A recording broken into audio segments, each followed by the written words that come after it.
Tiap bulan kamu pusing karena cewekmu tiba-tiba gampang ngamuk, terus dia tiba-tiba gampang nangis, dan kamu bingung mau ngapain. Bagi banyak pria, siklus ini seringkali bisa membingungkan dan misterius. Dalam pandangan pria, menstruasi mungkin menjadi sumber kebingungan. But no worries, I'll explain it to you here. Jadi kalian bisa menyesuaikan respon kalian ke cewek kalian.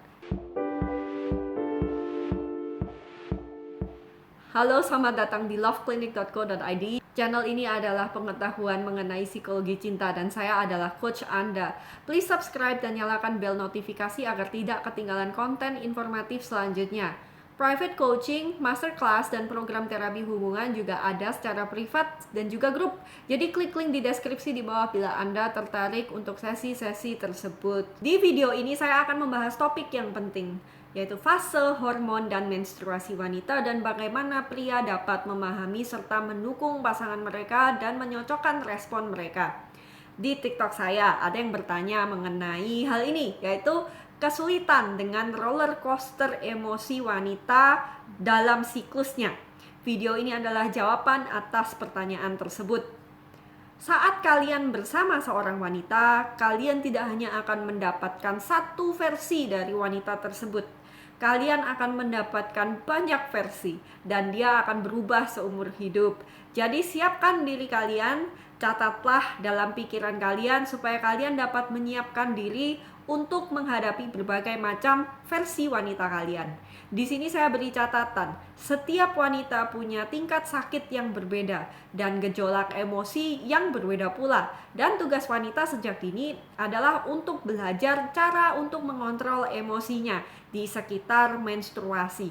Tetapi sebaik-baiknya dia melakukannya, pasti akan ada fluktuasi. Dan saya yakin semua wanita telah belajar mengontrol ini dengan lebih baik semakin dia dewasa. Meskipun sakit dan PMS-nya mungkin bertambah parah, maka tetap ketahui hal-hal yang akan saya bagi ini. Pertama-tama, mari kita bicarakan tentang apa itu fase menstruasi. Mungkin kita pernah pelajari ini di sekolah, tetapi akan saya jelaskan dengan lebih detail karena banyak wanita sendiri yang juga tidak mengerti fase mereka.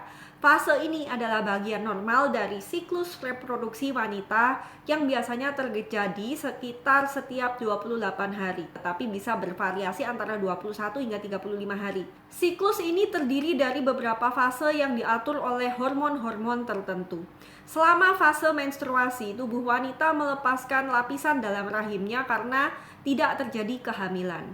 Proses ini dapat disertai dengan berbagai gejala fisik dan emosional. Ini adalah ringkasan tentang fase hormon wanita selama siklus menstruasi. Fase ini dimulai pada hari pertama menstruasi saat lapisan dalam rahim, yaitu endometrium, itu mengelupas dan dikeluarkan dari tubuh. Tingkat hormon estrogen dan progesteron terendah selama fase ini yang dapat menyebabkan beberapa gejala seperti kram perut dan perubahan suasana hati. Dan mungkin dia akan merasa dia itu kotor semua. Setelah menstruasi selesai, tingkat estrogen akan mulai meningkat. Resolusi konflik akan lebih mudah terjadi di fase proliferasi dan ovulasi. Saat ini energi dan mood wanita mulai naik lagi dan dia bisa menyelesaikan banyak tugas dan juga menjadi lebih sosial. Ovulasi, yaitu pelepasan sel telur, biasanya terjadi di pertengahan siklus, yaitu sekitar hari ke-14. Ini adalah saat paling subur bagi wanita. Sel telur yang matang dilepaskan dari ovarium ke saluran tuba dan siap untuk pembuahan. Proses ovulasi dipicu oleh peningkatan tajam hormon luteinizing yang merangsang pelepasan sel telur. Ini adalah hari terbaik untuk mencoba kehamilan dan dia juga akan menjadi lebih terangsang oleh godaan Anda. Setelah ovulasi, kelenjar endometrium mulai memproduksi lebih banyak lendir serviks yang lebih tebal untuk mendukung kemungkinan kehamilan. Saat ini wanita akan lebih menjadi bergairah dan dia mungkin dapat lebih menginisiasikan seks sampai hari sebelum menstruasi. Saat sebelum menstruasi, dia mungkin menginginkan seks, tetapi tubuhnya itu akan lebih cepat capek dan lebih banyak ngantuk. Dan dia juga mungkin lebih banyak kentut. Jika kehamilan tidak terjadi, tingkat progesteron akan mulai turun menjelang akhir siklus dan ini akan memicu menstruasi berikutnya. Ini adalah saat ketika PMS terjadi dan gejolak emosinya akan lebih naik turun di sini. Beberapa hari menjelang menstruasi atau hari pertama dan kedua, wanita mungkin akan memilih untuk sendirian. Di beberapa tradisi, ini adalah waktu bagi wanita untuk melakukan refleksi terhadap dirinya sendiri. Kebutuhan dan perasaan seorang wanita itu dapat bervariasi selama siklus menstruasi.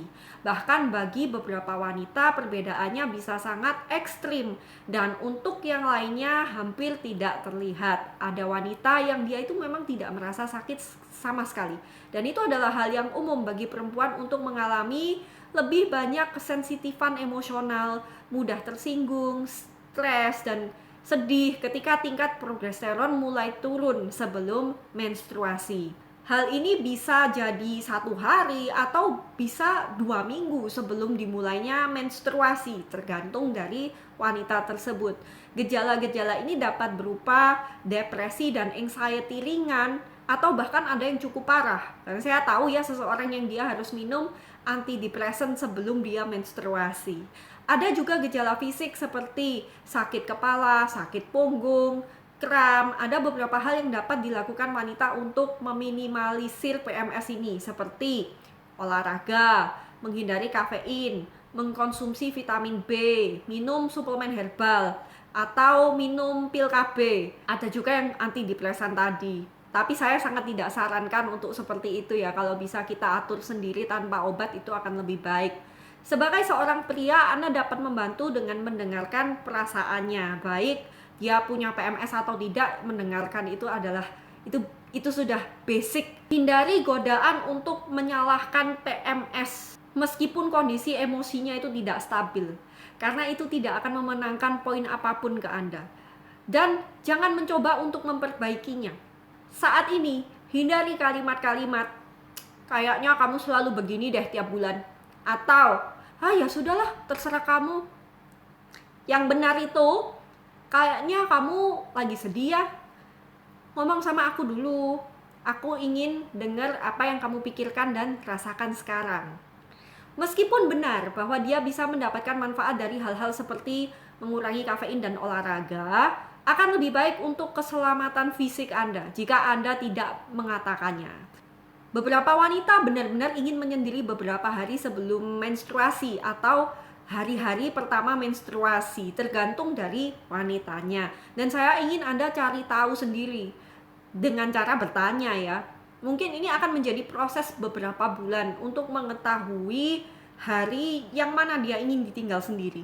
Salah satu cara Anda dapat mendukungnya adalah dengan menjaga diri Anda sendiri dan berbagi tanggung jawab dengan Anda, sehingga dia dapat menghabiskan waktu untuk dirinya sendiri. Dalam budaya tradisional seperti suatu praktek di mana ya, Nepal atau Tibet, wanita seringkali memiliki tempat di mana perempuan yang sedang menstruasi itu dia pergi sendiri, dan ini memang waktu untuk introspeksi dan refleksi diri, sehingga makanya secara spiritual dan emosional wanita itu akan lebih cepat berkembang. Tradisi ini telah hilang di dunia modern dan hanya sedikit tempat yang masih menerapkannya. Tetapi jika Anda dapat mendukungnya dalam menavigasi komunikasi dengan emosinya ini, dalam hormonnya ini akan membuat Anda menjadi pahlawan di bukunya. Tidak semua wanita memiliki siklus yang normal. Tidak semua wanita memiliki gejala PMS yang sama. Kesehatan secara umum, stres dan obat-obatan termasuk pil KB itu dia dapat mengubah siklus seorang wanita, termasuk panjangnya dan intensitas emosional yang dialami selama siklus tersebut. Hal ini juga berubah seiring bertambahnya usia, yaitu saat dia mengalami perimenopause dan menopause. Siklus ini diatur oleh hormon-hormon yang berinteraksi secara kompleks.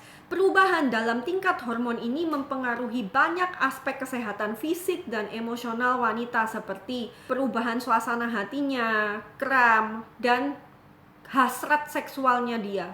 Sekarang mari kita bicarakan bagaimana pria dapat memanfaatkan pengetahuan ini untuk mendukung pasangan mereka saat mereka sedang masa luteal phase dan saat menstruasi. Dengarkan dengan empati. Jadilah pendengar yang baik ketika pasangan Anda ingin berbicara tentang perasaan dan gejalanya. Berikan dukungan emosional. Di setiap cerita dan omongan yang dia bawakan, bertanyalah, kamu mau didengarkan atau kamu mau solusi? Lakukan ini di fase apapun. Ini kebutuhan mendasar tiap orang sebenarnya. Dan yang pasti di fase luteal dan menstruasi. Semua orang itu ingin didengarkan. Bantu dengan pekerjaan rumah tangga. Selama menstruasi, beberapa wanita mungkin akan merasa lemah. Lakukan pekerjaan rumah tangga seperti memasak atau membersihkan, termasuk bagian dia. Ini adalah saat bagi istri Anda untuk beristirahat, karena ya memang sakit. Sediakan kepala dingin. Jangan mengambil segala sesuatunya itu seperti serangan pribadi jika pasangan Anda merasa emosional atau sensitif selama periode ini. Ingatlah bahwa hormon juga dapat mempengaruhi suasana hati. Tawarkan perawatan ekstra. Berikan perhatian ekstra dengan membelikan makanan atau minuman favorit pasangan Anda atau memberikan pijatan ringan. Saat ini adalah saat untuk membuat koneksi emosional dengan wanita Anda dengan lebih dalam. Bila dia marah-marah, peluklah dia. Bila dia menangis karena nonton film drama, cukup rangkul dan pegang tangannya. Bila dia ingin ditinggal sendiri, tinggalkan dia sendiri. Ini akan lebih cepat berlalu bila Anda mengikuti arusnya, dan semakin parah bila Anda mencoba melawan siklusnya. Karena ini siklus alami wanita yang tidak bisa Anda rubah. Me time Anda, ini pasti banyak yang kepingin me time nih. Idealnya dicocokkan dengan siklus hormon pasangan. Jadi saat dia ingin sendiri, itu juga saat bagi Anda untuk me time. Karena tiap wanita berbeda-beda, saya ingin Anda cari tahu apakah me time dia itu lebih di minggu dia menstruasi atau setelahnya. Bagi saya pribadi, 2 hari pertama saya mungkin ingin sendiri dengan alasan kram. Tetapi saya sangat menghargai inisiatif pasangan untuk membuatkan saya teh hangat dan memberikan saya snack atau memijat saya dan sebagainya. Me time terburuk Anda itu mungkin adalah saat dia PMS. Saat ini pasangan Anda lebih butuh Anda untuk menjadi batu sandarannya. Tapi sekali lagi tiap wanita beda ya. Anda juga akan mendapatkan versi wanita yang berbeda lagi saat dia hamil dan setelah dia melahirkan.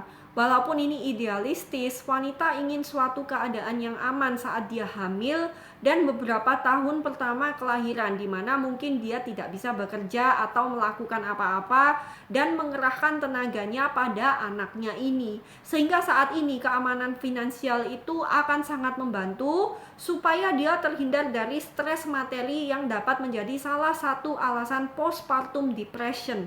Bahkan bila tanpa stres materi ini pun baby blues juga dapat terjadi.